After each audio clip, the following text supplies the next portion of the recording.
ప్రస్తుత కాలంలో ప్రతి ఒక్కరి చేతిలో మొబైల్ ఫోన్ ఉంటోంది. జనాభా ఎక్కువున్న దేశాల్లో వీటి వాడకం విపరీతంగా ఉంటోంది. ఈ నేపథ్యంలోనే ఈ వేస్ట్ కూడా పెరుగుతోంది. ప్రపంచవ్యాప్తంగా ఈ వేస్ట్ 5 రెట్లు వేగంగా పెరుగుతోందని యుఎన్ గ్లోబల్ ఈ వేస్ట్ మానిటర్ తెలిపింది. ఒక్క 2022లోనే 62 మిలియన్ టన్నుల వేస్ట్ తయారైంది. 2010 కంటే 2022లో 82% ఈ వేస్ట్ పెరిగింది. 2030 నాటికి మరింత పెరిగే అవకాశం ఉన్నట్లు నిపుణులు చెబుతున్నారు. ఈ వేస్ట్ 32% పెరిగి 82 టన్నులకు చేరుకునే అవకాశముంది. ఈ వేస్ట్ కారణంగా పర్యావరణానికి నష్టం కలగడమే కాదు, ఎంతో విలువైన వనరులు పనికిరాకుండా పోతున్నాయి. ఈ నేపథ్యంలోనే శాస్త్రవేత్తలు దీనికి ఓ పరిష్కారం కనుగొన్నారు.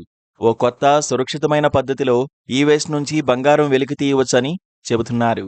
మొత్తం 3 దశల్లో ఈ వేస్ట్ నుంచి బంగారాన్ని బయటకు తీయవచ్చు. సెల్ ఫోన్స్, ల్యాప్టాప్స్లోని connectors, circuit board contacts, internal వైరింగ్లో చిన్న మొత్తంలో గోల్డ్ ఉంటుంది. ముందుగా వాటిని వేరు చేసుకోవాలి. ఆ తర్వాత ట్రైక్లరో ఐసో సైనూరిక్ యాసిడ్ను ఉపయోగించి ఈ వేస్ట్ను బంగారం నుంచి కరిగిస్తారు. పాలీసల్ఫైడ్ పాలిమర్ సర్బెంట్ను ఉపయోగించి కరిగిన బంగారాన్ని ఒక చోటుకు తెస్తారు. చివరగా పైరలైజింగ్ లేదా డీపాలిమరైజింగ్ ద్వారా పాలిమర్స్ నుంచి స్వచ్ఛమైన బంగారాన్ని బయటకు తీస్తారు.